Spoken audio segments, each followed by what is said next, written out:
Aujourd'hui, c'est le concours tant attendu qui désignera la meilleure cuisinière entre Fanta et Binta. Quelle odeur! Les enfants l'adorent! Participer à l'éveil des goûts, mais pas seulement. On les entend très souvent sans jamais les voir. Elles nous séduisent par leur voix et parviennent même parfois à nous faire adhérer à une cause. Elles, ce sont les voix off. Une nouvelle histoire de goût. La Côte d'Ivoire se prépare avec enthousiasme pour la Coupe d'Afrique des Nations 2023. À travers le pays, 6 stades se dressent fièrement. Dans cet univers sonore, une voix tranche dans le décor, celle d'Isaac Dosso. Homme de radio, Isaac s'est lancé dans le domaine de la voix off au début des années 2000. Aujourd'hui, les spots publicitaires qui portent sa signature ne se comptent plus. Pure et légère. L'atout majeur d'Isaac Dosso est son timbre vocal, mais il faut bien plus d'aptitude pour s'imposer dans ce milieu. La diction et l'articulation, ça c'est la base. On demande de bien prononcer les syllabes, parce qu'on est censé vendre des projets. Donc il faut avoir une bonne voix, il faut être un bon acteur. Arriver à parler sans accent, arriver également à mimer certains accents. Mimer des accents, c'est d'ailleurs ce qu'il s'apprête à faire pour un événement sénégalais. Sénégal, rec! Faut pas rater ça, waouh! Bien référencée, la voix off peut rapporter beaucoup. Les prestations atteignent parfois des sommes faramineuses. C'est monté parfois jusqu'à 1 million. Bien organisé, le métier des voix off peut permettre à quelqu'un de vivre.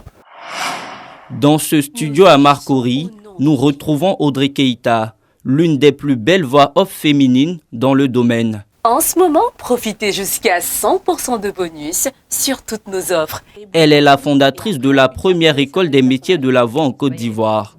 De nombreux jeunes viennent y apprendre quelques techniques du métier, telles que la comédie de doublage. Le cabinet juridique dirigé que par des femmes.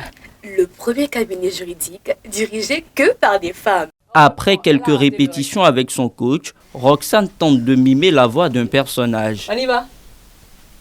Et si je te disais que j'étais prête à faire un grand changement?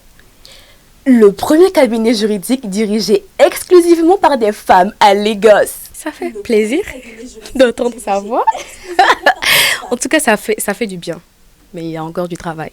Quand tu dis que tes voix off, les gens ils savent pas ce que c'est en fait. Pourtant, on est indispensable dans beaucoup de choses. S'il n'y a pas de voix, il n'y a pas de spot publicitaire, il n'y a pas de film pour réadapter et faire connaître d'autres films, je veux dire, dans d'autres pays. En 2 années, Audrey Keita aura contribué à la formation de plus de 200 auditeurs. Je viens par cette école promouvoir, voire professionnaliser ce domaine qui est plus ou moins biaisé en Côte d'Ivoire et aussi apporter pas mal d'opportunités à ces jeunes et seniors qui ont ce potentiel vocal et qui souhaiteraient pourquoi pas en faire un métier. En 2017, le secteur de la voix off a dépassé le cap de 100 millions d'euros de chiffre d'affaires en France. En Côte d'Ivoire, l'activité est en pleine croissance depuis ces dernières décennies, mais elle est confrontée aujourd'hui à l'intelligence artificielle de plus en plus utilisée par les entreprises pour générer des voix en réduisant au maximum les coûts des prestations. Qu'y a-t-il derrière le sourire de Shakira? Faire ce qu'elle aime.